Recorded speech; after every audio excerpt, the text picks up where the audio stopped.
আমরা না হোলি সেলিব্রেট করতাম দুদিন। এই কয়েক বছর জীবন থেকে বাদ দিলে সারা জীবন আমি হোলিটা বাড়িতেই কাটিয়েছি। হাই, আমি আলো। আমার আরেকটি মিনি ব্লগে আপনাদের অনেক অনেক ওয়েলকাম।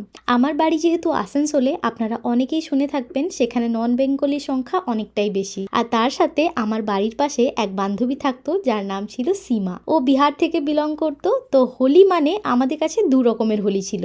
বাঙালি হোলির দিন সেজেগুজে শাড়ি পরে দিদি বন্ধুদের নিয়ে চলে যেতাম শতাব্দী পার্কে আবির খেলতে।